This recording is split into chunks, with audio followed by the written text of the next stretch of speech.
കഴക്കൂട്ടത്ത് വളരെ ശക്തമായിട്ടുള്ള പോരാട്ടമായിരുന്നു. പക്ഷേ ഏറ്റവും ഒടുവിൽ കഴക്കൂട്ടത്തെ ജനങ്ങൾ ദേശീയ ജനാധിപത്യ സഖ്യത്തിന് BJPക്ക് അനുകൂലമായിട്ട് വിധി എഴുതി. കഴക്കൂട്ടത്തെ അടിസ്ഥാന പ്രശ്നങ്ങൾ, ആ പ്രശ്നങ്ങൾ നിരവധി പ്രശ്നങ്ങൾ നേരിട്ടുകൊണ്ടിരിക്കുന്ന ഒരു പ്രദേശമാണ്. കുടിവെള്ളവും റോഡുകളും ഉൾപ്പെടെയുള്ള നിരവധി വിഷയങ്ങൾ. ആ വിഷയങ്ങൾ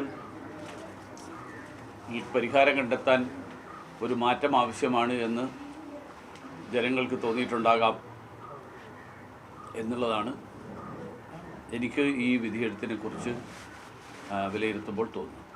ശബരിമല ചർച്ച ചെയ്ത പ്രചരണത്തിൽ ഉപയോഗിച്ച ഒരു മണ്ഡലമാണ്. മുൻ ദേവസ്വം മന്ത്രിയാണ് കടകംപള്ളി സുരേന്ദ്രൻ. ഒടുവിൽ വന്ന ശബരിമല സ്വർണ്ണക്കൊള്ളയുമായി ബന്ധപ്പെട്ട ആരോപണ വിധേയനമാണ്.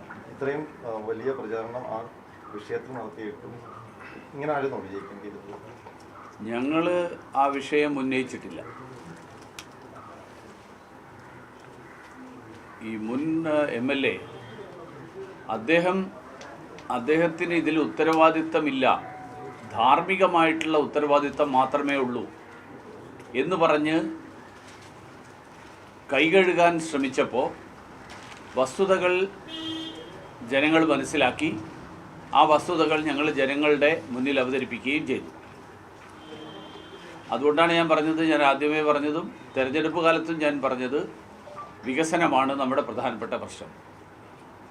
അതുകൊണ്ട് ശബരിമല പറഞ്ഞിട്ടും എന്തുകൊണ്ട് ജനങ്ങൾ അംഗീകരിച്ചിട്ടില്ല എന്നുള്ളതാണെങ്കിൽ 63,000-ൽ നിന്ന് 46,000-ലേക്ക് സ്വന്തം വോട്ട് കുറഞ്ഞു എന്നുള്ളത് തന്നെ വലിയ വ്യത്യാസമല്ല. അപ്പോൾ കഴിഞ്ഞ തവണ വോട്ട് ചെയ്ത ഏതാണ്ട് 17,000 പേര് ഈ തവണ അദ്ദേഹത്തിന് വോട്ട് ചെയ്തിട്ടില്ല. അത് വലിയൊരു സംഖ്യയല്ല.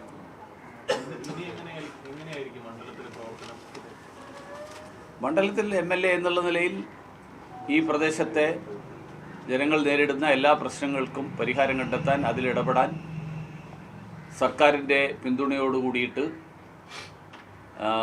പരിഹാരം കണ്ടെത്താൻ വേണ്ടിയിട്ടുള്ള ശ്രമം നടത്തുക എന്നുള്ളതാണല്ലോ MLAയുടെ ചുമതല. 3 പേരിൽ ആരായിരിക്കും കക്ഷി നേതാവ്? അതൊക്കെ പാർട്ടി തീരുമാനിക്കുന്ന വിഷയം. ഈ ശബരിമല സ്വർണ്ണക്കൊള്ളയിൽ ഒരു പുതിയൊരു അന്വേഷണം ആവശ്യപ്പെടുന്നുണ്ടോ സർക്കാർ? നമ്മൾ പാർട്ടി ഇതുവരെ അതിനെക്കുറിച്ച്, കാരണം പാർട്ടിയുടെ യോഗം ഇതുവരെ നടന്നിട്ടില്ല. ഇത്തരം കാര്യങ്ങളൊക്കെ പാർട്ടി ആലോചിച്ച് എടുക്കുന്ന തീരുമാനങ്ങളായിരിക്കും. ആ തീരുമാനങ്ങൾക്കനുസരിച്ചിട്ടായിരിക്കും ഒരു ജനപ്രതിനിധി എന്നുള്ള നിലയിലുള്ള എൻ്റെയും പ്രവർത്തനം. ഈ ഭരണവിരുദ്ധ വികാരം വലിയ തോതിൽ ആഞ്ഞടിച്ചൊരു തിരഞ്ഞെടുപ്പാണ്. 6 മണ്ഡലങ്ങളിൽ BJP 2ാം സ്ഥാനത്ത് NDA വന്നിട്ടുണ്ട്. ഈ 3 വിജയത്തിൽ മാത്രം ഒതുങ്ങി പോകാനുള്ള കാരണം അത് എന്തായിരിക്കും? അല്ല, ഈ തെരഞ്ഞെടുപ്പിൽ ഏറ്റവും പ്രധാനപ്പെട്ട വിഷയം, ഈ തെരഞ്ഞെടുപ്പ് UDFന് അനുകൂലമായിട്ടുള്ള വിധിയെഴുത്താണ് എന്ന് ആരൊക്കെ പറഞ്ഞാലും എനിക്കങ്ങനെ ഒരു UDFൻ്റെ ഏത് നയത്തിന് അനുകൂലമായിട്ടാണ് ജനങ്ങൾ വിധി എഴുതിയത് എന്ന് എനിക്കിതുവരെ മനസ്സിലായിട്ടില്ല. വാസ്തവത്തിൽ ഈ തെരഞ്ഞെടുപ്പിൻ്റെ ഫലം മാർക്സിസ്റ്റ് പാർട്ടിക്കെതിരായിട്ട്, പ്രത്യേകിച്ച് കാരണം പരാജയപ്പെട്ടവരിൽ മാർക്സിസ്റ്റ് പാർട്ടിയുടെയും CPIയുടെയും തമ്മിൽ താരതമ്യം ചെയ്താൽ മാർക്സിസ്റ്റ് പാർട്ടിയുടെ സ്ഥാനാർത്ഥികൾ കഷ്ടിച്ച് 30% മാത്രമേ ജയിച്ചിട്ടുള്ളൂ.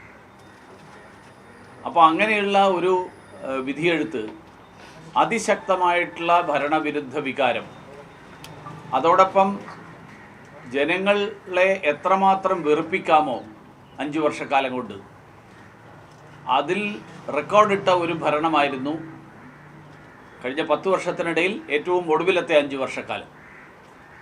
അപ്പോൾ അങ്ങനെയുള്ള ഒരു സാഹചര്യത്തിൽ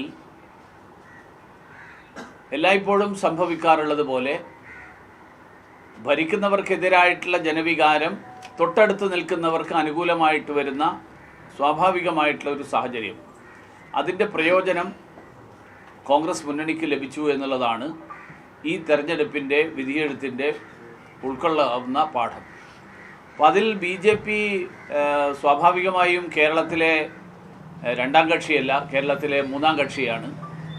അപ്പോൾ 3ാം കക്ഷി എന്നുള്ള നിലയിൽ ഞങ്ങൾക്ക് അതിൻ്റേതായിട്ടുള്ള പരിമിതികൾ, ജനങ്ങളുടെ ഇടയിൽ സ്വാധീനവും ജനങ്ങളുടെ പിന്തുണയും ലഭിക്കുന്നതിൽ ചില സ്വാഭാവികമായിട്ടുള്ള പോരായ്മകൾ ഉണ്ടാവും. ആ പോരായ്മകൾ ഞങ്ങൾക്ക് നേരിടേണ്ടി വന്നിട്ടുണ്ട്. എന്നാൽ പോലും ഞങ്ങൾക്ക് 3 ജയിക്കാൻ കഴിയും. BJPക്ക് ഒരു സ്ഥലത്ത് പോലും ഒറ്റ സീറ്റ് പോലും കിട്ടില്ല എന്നുള്ള കാര്യത്തിൽ ഇവർ രണ്ടുപേരും ഒരേ അഭിപ്രായക്കാരായിരുന്നു. പക്ഷേ അതൊക്കെ തെറ്റായിരുന്നു എന്ന് ഇപ്പോൾ ബോധ്യമായി. ഭാരതീയ ജനതാ പാർട്ടിയെക്കുറിച്ച് കഴിഞ്ഞ കാലങ്ങളിലൊക്കെ ഒ രാജഗോപാൽജി ജയിച്ചപ്പോൾ അന്ന് എല്ലാവരും വിധി എഴുതിയത് അദ്ദേഹത്തോടുള്ള സഹതാപം കാരണം ജനങ്ങൾ വോട്ട് ചെയ്തതാണ്. ഇത്രയും വർഷമായിട്ട്, ഇത്രയും പ്രായമായിട്ടുള്ള ഒരാൾ വർഷങ്ങളായിട്ട് മത്സരിച്ച് തോറ്റുകൊണ്ടിരിക്കുന്നു, അതുകൊണ്ട് ജനങ്ങൾ ഒരു തവണ ജയിപ്പിച്ചു വിട്ടു.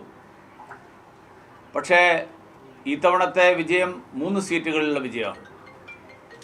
അപ്പോൾ അതുകൊണ്ട് അത് ആരുടെയെങ്കിലും സഹതാപമോ ആരോടെങ്കിലുള്ള പ്രത്യേക താല്പര്യമോ എന്നുള്ളതിനപ്പുറത്ത് പ്രധാനമന്ത്രി നരേന്ദ്രമോദിജിയുടെ നയങ്ങളോടുള്ള അംഗീകാരവും ഭാരതീയ ജനതാ പാർട്ടിയുടെ നിലപാടുകളോടുള്ള അംഗീകാരവും, അങ്ങനെ ഒരു അംഗീകാരമായിട്ട് ഈ തെരഞ്ഞെടുപ്പിൻ്റെ ഫലം വന്നിരിക്കുക.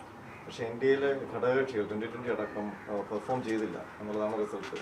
അപ്പോൾ അതിനകത്ത് എന്തെങ്കിലും ഒരു പകപ്പിഴ സംഭവിച്ചിട്ടുണ്ടോ? അല്ല, തെരഞ്ഞെടുപ്പിൻ്റെ ഫലത്തിൻ്റെ പാർട്ടി അടിസ്ഥാനത്തിൽ, മണ്ഡലം അടിസ്ഥാനത്തിലുള്ള വിലയിരുത്തലൊന്നും ഞാനിപ്പോൾ നടത്തിയിട്ടില്ല. അത് പാർട്ടി കൂട്ടായിട്ട് ചെയ്യേണ്ട ഒരു കാര്യമാണ്. അതെന്തായാലും വരും ദിവസങ്ങളിൽ പാർട്ടിയുടെ സാധാരണഗതിയിലുള്ള രീതി അനുസരിച്ചിട്ട് ആ തരത്തിലുള്ള ഒരു വിലയിരുത്തലൊക്കെ ഉണ്ടാവും. അപ്പോൾ ആ സമയത്ത് അതിനുശേഷം എന്താണ് ആ കാര്യത്തെക്കുറിച്ച് BJPക്ക് പറയാനുള്ളത് എന്നുള്ളത് നിങ്ങളോട് പറയും. ഇപ്പം LDFനൊപ്പം പ്രതിപക്ഷത്തിരിക്കുകയാണ് 3 BJP എംഎൽഎമാർ. അപ്പോൾ എങ്ങനെയായിരിക്കും പ്രതിപക്ഷത്തിൻ്റെ ഒരു നീക്കം? അല്ല, പ്രതിപക്ഷത്തിൻ്റെ നീക്കം എന്ന് പറഞ്ഞാൽ CPMൻ്റെ നീക്കം അല്ല, പ്രതിപക്ഷമായിട്ട് വരണം. നിങ്ങൾ പ്രതിപക്ഷ ബെഞ്ചിലാണല്ലോ, എങ്ങനെയാണ് ഈ വിഷയങ്ങൾ നേരിടുന്നത്? അല്ല, അതിൽ പാർലമെന്ററി ജനാധിപത്യത്തിൻ്റെ സ്വാഭാവികമായിട്ടുള്ള ചില കാര്യങ്ങളുണ്ട്. പക്ഷെ അത് ഞാനിപ്പോൾ പറഞ്ഞു കഴിഞ്ഞാൽ നിങ്ങൾ അതായിരിക്കും പ്രധാനപ്പെട്ട പാർട്ടിയാക്കുക. അതുകൊണ്ട് അത് ഞാൻ പറയുന്നില്ല. അത്തരം കാര്യങ്ങൾ പാർട്ടി ഒരുമിച്ച് ചേർന്ന് ആലോചിച്ചിട്ട് തീരുമാനമെടുക്കും. കൂടുതൽ വാർത്തകൾക്ക് News 18 Keralam YouTube channel subscribe ചെയ്യുക.